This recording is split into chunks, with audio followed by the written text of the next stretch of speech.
హైదరాబాదులోని యాబిడ్స్ ప్రాంతం. ఉదయం 7:30 గంటల సమయం. రామకృష్ణ ఎస్టేట్స్ ముందు నుంచి ఒక యువకుడు నడుచుకుంటూ వెళుతున్నాడు.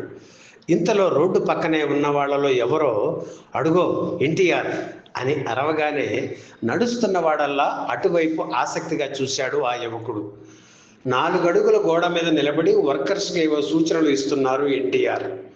రామకృష్ణ ఎస్టేట్స్లో జంట థియేటర్ల నిర్మాణం జరుగుతున్న రోజులవి.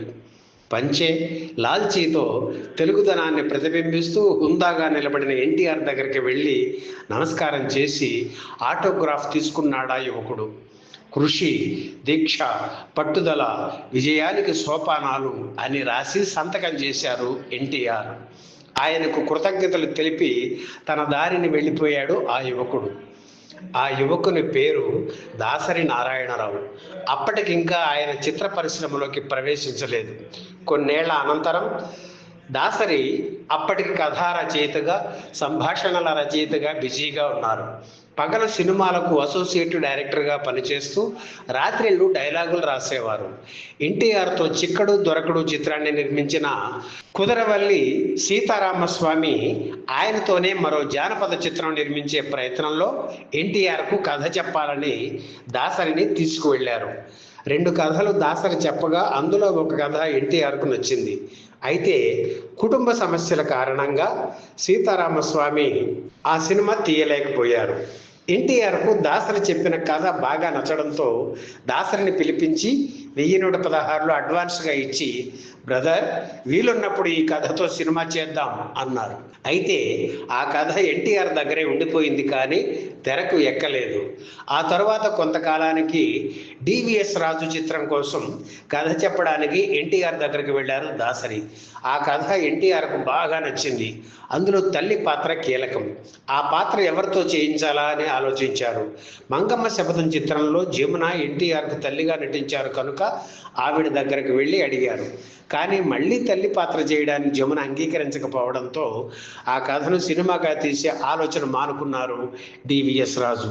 ఎన్టీఆర్ హీరోగా నటుడు నాగభూషణం నిర్మించిన ఒకే కుటుంబం చిత్రానికి ఏ భీమ్ సింగ్ దర్శకుడు, దాసరి అసోసియేట్ డైరెక్టర్.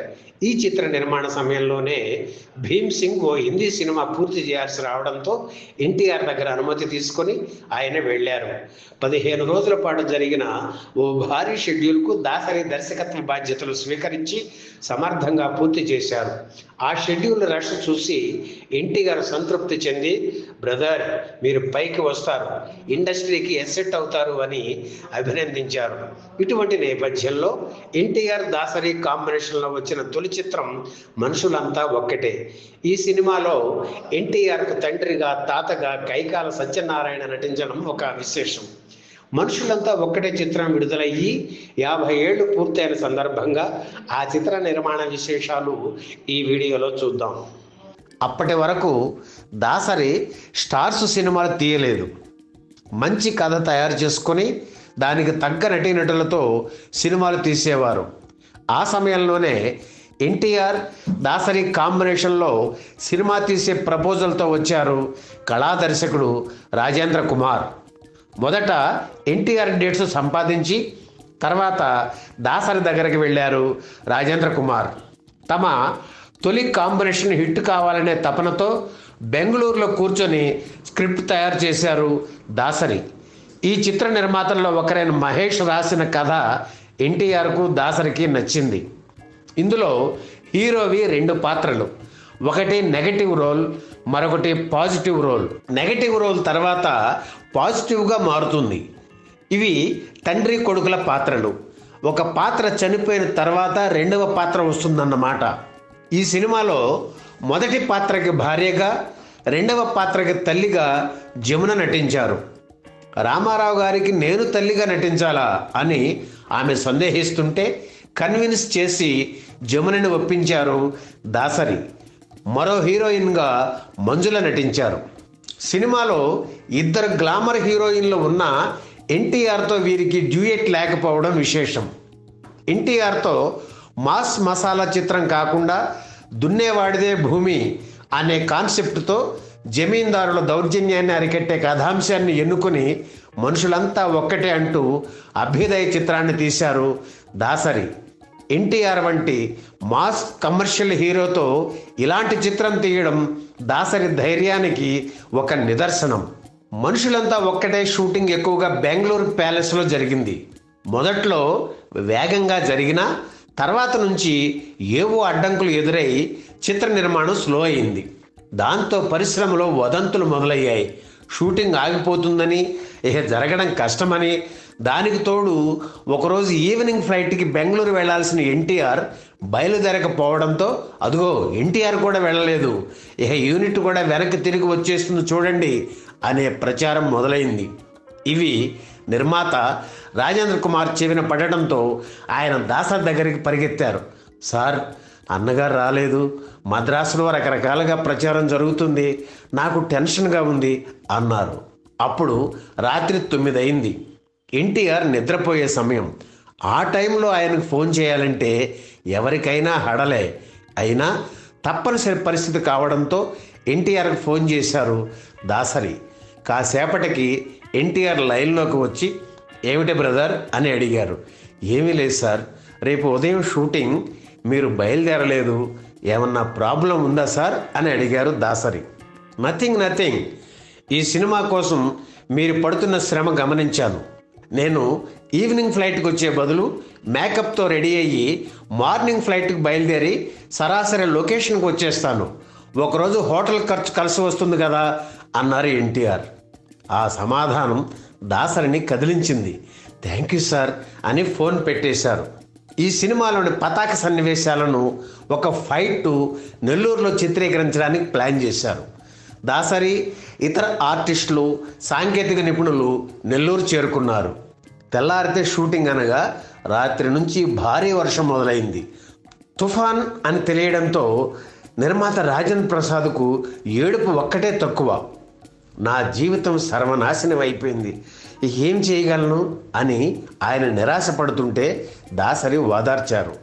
వర్షం తగ్గే సూచనలు కనిపించకపోవడంతో ఒకరోజు చూసి షెడ్యూల్ క్యాన్సిల్ చేసి వెనక్కి వెళ్ళిపోదామని అనుకున్నారు దాసరి. ఆ రోజు రాత్రికి ఎన్టీఆర్ హౌరా మెయిల్కి నెల్లూరు బయలుదేరాలి. ఆయనకు వద్దని చెప్పే లోపలే స్టేషన్కు వచ్చి రైలు ఎక్కారు. ఆ మర్నాడు కూడా వర్షం తగ్గలేదు. 25 మంది ఆర్టిస్టుల కాంబినేషన్లో సన్నివేశాలు తీయాలి. వర్షం కారణంగా అందరూ హోటల్ గదులకే పరిమితమయ్యారు. ఆ పరిస్థితుల్లో ఎన్టీఆర్ దగ్గరికి వెళ్ళి, వర్షం తగ్గేలా లేదు సార్, రేపు చెన్నై వెళ్ళిపోదాం అని చెప్పారు దాసరి. ఇట్స్ ఆల్ రైట్, మీ ఇష్టం అన్నారు ఎన్టీఆర్. షూటింగ్ క్యాన్సిల్, రేపు ఉదయం చెన్నై వెళ్ళిపోతున్నాం అని యూనిట్ సభ్యులందరికీ చెప్పేశారు దాసరి. ఆ మర్నాడు తెల్లారి 4 గంటలకు దాసరి రూమ్లో ఫోన్ మోగింది. అక్కడే పడుకున్న అసిస్టెంట్ డైరెక్టర్ కోడి రామకృష్ణ ఉలిక్కిపడి లేచి రిసీవర్ ఎత్తారు. నేను రామారావుని మాట్లాడుతున్నా అని అవతల నుంచి వినిపించింది. నిద్ర మొత్తం ఇంకా వదలకపోవడంతో, ఏ రామారావు గారండి అని అడిగారు రామకృష్ణ. ఎన్టీఆర్ హియర్ అని అవతలి గొంతు గంభీరంగా చెప్పడంతో కోడి రామకృష్ణ కంగారు పడిపోయి, సారీ సార్, గురువు గారికి ఫోన్ ఇస్తాను అని దాసరి దగ్గరకు వెళ్ళి ఆయన్ని లేపి విషయం చెప్పారు. దాసరి రిసీవర్ తీసుకొని, గుడ్ మార్నింగ్ సార్, ఈరోజు బయలుదేరిపోదాం అన్నారు. ఎక్కడికి బయలుదేరేది, వర్షం తగ్గింది, షూటింగ్ ప్రారంభించండి, మేం మేకప్తో రెడీగా ఉన్నాం అని ఎన్టీఆర్ చెప్పగానే ఓకే సార్ అని ఫోన్ పెట్టేశారు దాసరి. ఆ రోజు తీయాల్సిన సీన్ను దాసరి ఇంకా రాయలేదు. అయితే అంతా మైండ్లో ప్రిపేర్ చేసుకుని ఉండడంతో తను చకచకా రెడీ అవుతూ ఆ సీన్ని డిక్టేట్ చేసేశారు. 22 పేజీలు ఉన్న ఆ సీన్ను అంతే స్పీడ్తో ఫెయిర్ చేశారు కోడి రామకృష్ణ. ఆ తర్వాత ఎన్టీఆర్ రూమ్కి వెళ్ళి ఆయనకు సీన్ పేపర్ చూపించి ఆమోద ముద్ర వేసుకున్నారు దాసరి. ఎన్టీఆర్ మేకప్తో రెడీగా ఉన్నారని తెలియగానే మిగిలిన వాళ్ళంతా చకచకా రెడీ అయ్యారు. వీళ్ళంతా బయలుదేరి వెళ్లే సమయానికి మరో సమస్య ఎదురైంది. ఎప్పుడూ నీళ్లు ఉండని పెన్నా నది వరద కారణంగా పొంగి పొర్లుతోంది. రోడ్డు కూడా మునిగింది. ఆ రోడ్డు మీద నుంచే లొకేషన్కి వెళ్ళాలి. ఈ విషయం తెలియగానే జమున, రమాప్రభ తదితరులు అమ్మో నీళ్లంటే మాకు భయం, మేము రాము అనడంతో నిర్మాత రాజేంద్ర కుమార్ తల పట్టుకుని కూర్చున్నారు. దాసరి ఆలోచించి ఒక బస్సు తెప్పించారు. ఎన్టీఆర్ దగ్గరికి వెళ్ళి, సార్ మీరు మొదట ఎక్కండి, మిగిలిన వాళ్ళు మిమ్మల్ని ఫాలో అవుతారు అని చెప్పారు. ఎన్టీఆర్ బస్సు ఎక్కగానే కైకాల సత్యనారాయణ, దాసరి ఎక్కారు. దాంతో మిగిలిన వాళ్ళు ఏమీ మాట్లాడకుండా బస్సు ఎక్కి కూర్చున్నారు. దారి మధ్యలో బస్సులోకి నీళ్లు వచ్చి ఆడవాళ్ల చెప్పులు కొట్టుకుపోయాయి. ఎన్టీఆర్ కాళ్ళు పైకి ఎత్తి ముందే జాగ్రత్త పడడంతో మిగిలిన మగవాళ్ళు కూడా అదే పని చేశారు. అలా ఎన్ని ఆటంకాలు వచ్చినా ఎన్టీఆర్ సహకారంతో దాసరి ఆ చిత్రాన్ని పూర్తి చేశారు. 1976 ఏప్రిల్ 7న విడుదలైన మనుషులంతా ఒక్కటే చిత్రం సూపర్ డూపర్ హిట్ అయింది.